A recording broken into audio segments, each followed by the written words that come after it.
Salut à tous et bienvenue sur la chaîne. On se retrouve aujourd'hui pour une nouvelle vidéo, une nouvelle critique où on va parler du film Tirailleurs que j'ai été voir en avant-première. Si ça t'intéresse, ce film sort le 4 janvier au cinéma si je dis pas de bêtises. Et donc comme je viens de te le dire, j'ai eu la chance de pouvoir assister à une avant-première qui était projetée dans mon cinéma. Mais ça se trouve tu l'as peut-être vu parce qu'il y a eu pas mal d'avant-premières si je dis pas de bêtises en présence des acteurs. Alors en présence des acteurs, soit j'ai mal lu, soit je me suis un petit peu avoir, étant donné que les acteurs étaient présents dans une salle et comme c'était retransmis en fait il y avait une caméra dans la salle où ils étaient et c'était retransmis dans plus de 100 cinémas. Donc voilà, personnellement je pense que j'avais mal lu. Donc c'était quand même sympa du coup parce qu'on a pu voir, il y avait Omar Sy, il y avait le réalisateur, en même temps on leur a posé des questions. Le seul reproche que j'ai à faire c'est que ça a duré trop longtemps, ça a duré 45 minutes je crois. Voilà, au bout de 25 minutes, honnêtement c'était sympa parce que les questions étaient intéressantes sur le film. Donc voilà, c'était intéressant, il y avait un échange, il y avait quelque chose à apprendre. Mais au bout d'un moment c'est devenu trop long, les questions revenaient, c'était vraiment la même chose qu'on demandait à chaque fois. Et puis le problème c'est qu'on te parle d'un film que t'as pas vu. Donc on peut te vendre le film, on peut évoquer quelques sujets, mais au bout d'un moment si t'as pas vu le film, en parler ou écouter quelqu'un en parler trop en profondeur, en fait les questions étaient vraiment basées sur le film comme si tu devais l'avoir vu, mais étant donné qu'on ne l'avait pas vu, bah voilà, tu décroches et puis c'était long et barbant, les questions revenaient, même le réalisateur et Omar Sy qui étaient présents, tu voyais qu'ils commençaient à en avoir un petit peu marre, mais bon voilà, écoute, c'était sympa, on a eu quelques questions et puis voilà. Je voulais juste aussi revenir un petit peu sur le titre Tirailleurs qui déjà va bien représenter le film. Et si tu ne sais pas ce que ça veut dire, un peu comme moi au final j'ai été chercher. Et Tirailleurs c'est tout simplement les infanteries composées de troupes de colonies françaises. Donc voilà, donc du coup c'est un petit peu le sujet du film. Je te l'ai pas dit aussi juste avant, mais il n'y aura pas de spoiler dans cette critique parce que tout simplement le film n'est pas encore sorti réellement, c'était une avant-première, donc je vais pas te spoiler le film, je vais juste t'en faire une petite critique, un petit retour à chaud sur ce que j'ai pensé du film. Et donc on va commencer tout de suite. Le film a été réalisé par Mathieu Vadepied qui était là à l'avant-première. En acteurs principaux, les têtes d'affiche, il y avait bien sûr Omar Sy que tu as vu qu'au centre pas de la miniature, de l'affiche du film, qui était en duo avec Alassane Diong, donc qui va jouer son fils dans le film. Et on avait Jonas Bloquet aussi, alors Bloquet ou Bloquet, je ne sais pas trop comment ça se dit. Omar Sy est également coproducteur du film, pareil, ils en ont parlé pendant l'avant-première. Il a été tellement investi dans le film, déjà on a appris que le film, ça faisait plus de 10 ans en fait qu'il préparait, l'idée est née sur le tournage d'Intouchable. Et donc voilà, donc ça faisait 10 ans et Omar Sy s'est tellement investi sur le film que du coup on lui a proposé de devenir coproducteur et il a accepté tout naturellement. Le résumé du film c'est tout simplement les Français qui vont aller choper des Sénégalais, je crois que c'est ça, c'est au Sénégal, ils vont aller choper des enfants, des hommes pour aller au combat qui n'ont rien demandé. Déjà juste ça, tu vois la violence qui a été mise, ça aussi c'était super bien représenté dans le film. On a réussi à te montrer l'horreur de la guerre sans te le montrer réellement, tu voyais juste des choses qui étaient dispersées à droite à gauche mais qui étaient vraiment là pour te montrer l'horreur. Et dès le début t'es assez vite mis dans le bain parce que bah voilà, on va aller les rafler alors qu'ils ont rien demandé en fait. Et donc voilà, et son père va décider de s'engager pour aller protéger son fils, tout en ne précisant pas que c'est son père bien sûr, parce qu'ils n'avaient pas le droit d'être deux personnes de la même famille. Donc tu verras, c'est très bien amené, hein, ça aurait pu très bien être plausible de la façon dont c'est fait. Et tu vas voir qu'au fil du temps, au final, c'est plutôt les rôles qui vont s'inverser. Donc voilà. Bon, il y a un point tout de suite que je voudrais aborder. Déjà, je veux juste te dire, j'ai pas détesté le film, mais je l'ai trouvé trop long. Franchement, le film est pas mauvais. D'un point de vue historique, le film est juste génial parce que t'apprends vraiment quelque chose. C'est intéressant. Le film est une fiction, bien sûr. L'histoire, ce qu'ils vont essayer de faire pendant le film est une fiction, même si ça aurait pu être carrément réaliste. Tu verras quand tu visionneras le film, ça peut carrément être possible. Tu vois, c'est quelque chose de simple et ça va pas vraiment être ça le centre du film. Mais autrement, le reste, c'est quand même carrément inspiré de l'histoire. Pareil en avant-première, le réalisateur et du coup producteur, etc. ont dit qu'ils avaient été recherchés dans des livres. Ils ont côtoyé aussi également des anciens soldats qui étaient d'ailleurs présents dans l'avant-première. Donc voilà, ils ont vraiment fait plein de recherches pour que ça soit le plus réaliste possible, pour que tu t'y crois vraiment et que tu apprennes quelque chose. Donc comme je l'ai dit, d'un point de vue historique, le film est juste génial parce que tu apprends vraiment quelque chose. Mais alors par contre, qu'est-ce que je me suis ennuyé, franchement c'était long. Il y a carrément 2-3 personnes qui sont parties en pleine séance. Le problème en fait, c'est que le film te montre des choses intéressantes, mais c'est pas rythmé en fait. T'as aucun rythme, on passe de scène en scène. À un petit moment, t'as peut-être une légère accélération pendant une scène de combat. Je vais même pas dire une bataille parce que t'en as pas vraiment, mais c'est tout. Autrement, le rythme est très très lent et honnêtement, ça c'est un gros reproche que je lui fais. Franchement, ouais, c'est lent. Pourtant, si je dis pas de bêtises, je pense que le film dure autour des 1h30.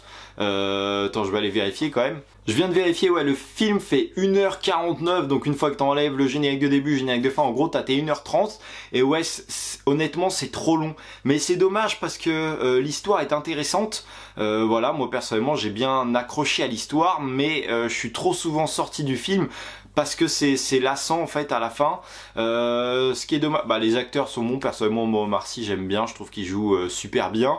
Tu vois, un autre truc qui m'a dérangé, c'est que j'ai pas réussi à ressentir forcément les émotions des personnages. C'est dommage parce qu'à un moment t'as plusieurs, je vais pas te dire quoi exactement, mais t'as plusieurs scènes importantes où tu devrais ressentir énormément d'émotions, et honnêtement quand c'est arrivé, ben j'ai pas forcément ressenti. C'est justement 5 minutes après cette scène, je me suis dit bah merde, en fait j'ai rien ressenti, alors que il y aurait dû y avoir quelque chose de fort à ce moment-là. Donc voilà, j'ai eu un peu de mal aussi à m'identifier forcément aux personnages, j'ai pas réussi à me mettre à leur place. Pourtant il y a un truc qui marchait plutôt bien, c'est la façon dont c'est filmé. Le problème c'est que ça a apporté un bon point et un mauvais. C'est filmé, alors je vais pas dire de bêtises, je suis pas un spécialiste dans tout ce qui est technique de tournage, etc. Mais t'as pas de stabilisateur, on va dire. La caméra est vraiment sur le mec et il court derrière. Du coup, ton image arrête pas de bouger. Je sais pas pourquoi je saute comme ça va rien te dire, mais ton image arrête pas de bouger. Donc t'as cette impression de courir derrière les personnages. T'as cette impression à un moment pendant une scène de bataille. Donc t'as le mec qui court comme ça derrière, t'as des explosions partout. C'est bien parce que tu vas vraiment ressentir ce que peuvent ressentir les soldats. Tu vas vraiment être paumé au milieu de toutes ces explosions, toute cette fumée, tu vois rien, tu sais pas où tu dois aller, t'entends des tirs partout. Ça c'est super bien réalisé. Ce que je reproche, c'est que beaucoup du film est filmé comme ça, et t'as pas vraiment de plan large où tu vas pouvoir admirer un petit peu le paysage. Alors je te dis pas, tu vois, t'es pas sur Pandora dans Avatar, t'as pas de magnifiques plans à montrer, mais quelques scènes de nature, etc. Surtout qu'il y avait quelques scènes où t'avais de la forêt. Enfin voilà, il y avait peut-être moyen de faire une ou deux scènes, je vais pas dire en panoramique, mais où tu pouvais admirer un petit peu plus l'environnement, ce qui n'a pas été le cas là. Après, c'est pas un drame en soi. Au niveau des décors, franchement, c'était vraiment au top. Que ce soit j'allais dire les déguisements, pas du tout. Les costumes des soldats, c'était très bien réalisé. Que ce soit ils sont en fait, tout le film, tu vois ici, ils sont dans un espèce de campement, et toutes les maisons abandonnées, c'est le bordel partout. Tu vois que ça fait des années que c'est en ruine comme ça, et que c'est un peu pourri. T'as également une scène où ils sont dans les tranchées et bah, tu vois carrément ils sont dégueulasses, ils en peuvent plus, et t'as carrément même les rats, etc. qui sortent, donc ça fait super réaliste. Pour revenir au campement, tout allait vraiment bien ensemble. T'avais les portes qui étaient complètement soit cassées, t'avais de l'ancienne électricité avec des espèces de petits boutons en porcelaine, étoiles d'araignée. Donc tout ce qui est niveau décor, costume, accessoires, franchement c'était top. Moi j'ai trouvé que c'était bon, que ça allait bien avec le film. Ah oui, il y a une question qui a été posée à l'avant-première, et du coup je me la suis posée pendant le film, enfin surtout à la fin du coup. Pourquoi le soldat inconnu ne pourrait pas être un tirailleur? Donc j'avoue que c'est une bonne question, parce que bah au final bah il est inconnu ce soldat, mais on a toujours forcément, enfin pas forcément, mais imaginé que ça pouvait être un soldat français, parce que le film que tu vois va apporter une autre partie de l'histoire. En fait, c'est une partie qui n'a pas forcément été mise en avant. Bien sûr que je connaissais les colonies, mais après voilà, je connaissais pas plus, et j'ai bien aimé d'avoir cette nouvelle vision de la Première Guerre mondiale, de voir ces tirailleurs qui ont été amenés là, qui avaient rien demandé et qui sont venus contre leur gré pour la plupart nous aider. Et ouais, pourquoi ça serait pas un tirailleur qui serait le soldat inconnu? Ça serait même un truc aussi que tu vois généralement dans beaucoup de films, c'est que tu vois la saloperie de la race humaine en fait, parce que ils sont tous là, ils sont unis, ils sont tous dans le même bateau en fait, parce que bah voilà, c'est on va dire en gros les Français contre les Allemands. Et ils arrivent à s'entretuer entre eux. En fait, il y a déjà assez de massacres et ils s'entretuent tout au début. T'es direct mis dans le bain, l'autre il veut lui voler son fric. En fait, tout est vraiment une histoire. Il y en a un qui veut se barrer, donc lui il va tout faire pour ça. L'autre il veut de l'argent, l'autre il veut machin, et ils vont s'entretuer ensemble. Tu les vois carrément, c'est pas juste ils se battent, des fois vraiment ils s'entretuent.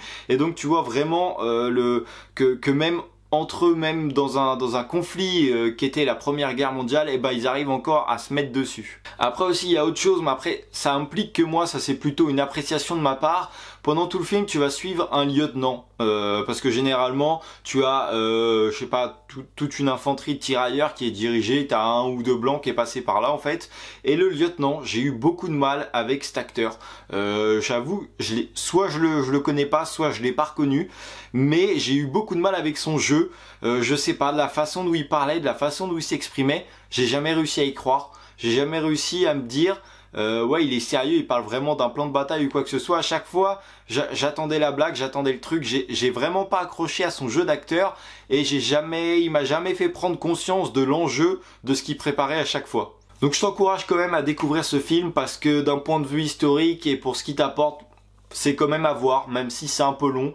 Il y a de l'enjeu, mais il y a aucun rythme. Mais voilà, ce qui t'apporte, c'est bien réalisé.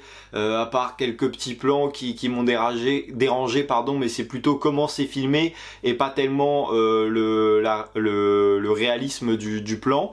Mais voilà, après c'est un bon film, c'est juste un peu lent. Et voilà, c'est tout pour ce petit retour sur le film Tirailleurs. N'hésite pas à me dire en commentaire si tu as déjà vu le film, si tu as aimé ce film ou pas, si toi aussi tu l'as trouvé trop long ou non. N'hésite pas à liker la vidéo, à t'abonner à la chaîne, suis-moi sur Instagram. Moi je te dis à la prochaine pour une nouvelle vidéo. Salut!